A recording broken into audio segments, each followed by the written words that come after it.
একাকী মন আজ নীরবে বিভাগিত তোমায় অনুভবে। ফেরারি প্রেম খোঁজে ঠিকানা, আকাশে মেঘ মানে বোঝো কিনা। বিরহ নীলে নীলে বাঁধে বাসা, অজানার ব্যথা অধুরা তারাগুলো কাঁদে বেদনায়। খেয়ালে তুমি কোথায়? নেরেন নেরেন নেরে নেরে নানা নেরেন নেরেন নেরে নেরে নানা নেরেন নেরেন নেরে নেরে নানা নেরেন নেরেন নেরে নেরে নানা।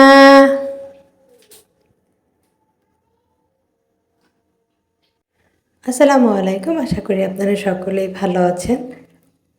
তো কাজ করতেছিলাম, তো কাজ করতে করতে আমার এই গানটা মনে পড়ে গেল। কারণ এটা আমার অনেক পছন্দের গান ছিল। একটা সময় আমি বালামের গান প্রচুর পরিমাণে শুনতাম এবং আমার খুবই ভালো লাগতো। তো আমি ছোট থাকতে ওর গানগুলো শুনেছি। তো তখন তো আমি সবাইকে বলতাম যে বালাম আমার হাজব্যান্ড। আসলে তখন বুঝতাম না, যাই হোক বলে ফেলতাম।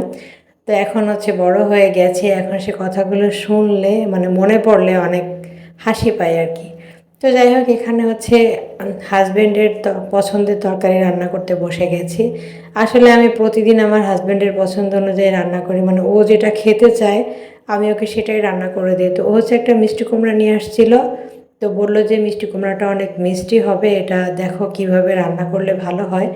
তো আমি ইদানিং যেহেতু শুটকি খাচ্ছি, মানে শুটকি আমার বাসায় সবসময় থাকে।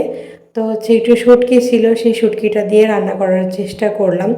ও আমাকে বললো যে ওর ফ্রেন্ডরা নাকি মিষ্টি কুমড়া নিয়ে যাচ্ছে এবং সেগুলো দিয়ে নাকি শুটকি দিয়ে রান্না করছে।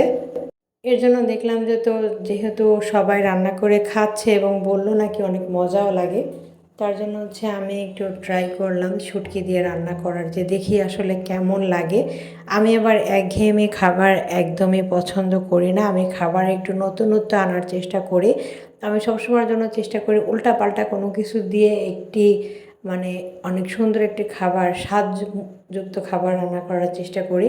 তো শুটকি সাধারণত আমি রান্না করার সময় এভাবে সব কিছু মাখিয়ে একবারে তেল দিয়ে, তারপরে মশলা দিয়ে এবং হালকা একটু পানি যেটার মধ্যে লাগে সেটার মধ্যে দেই, আর যেটার মধ্যে পানির দরকার হয় না তার মধ্যে শুধুমাত্র ঢেকে ঢেকে অল্প আঁচে রান্না করি।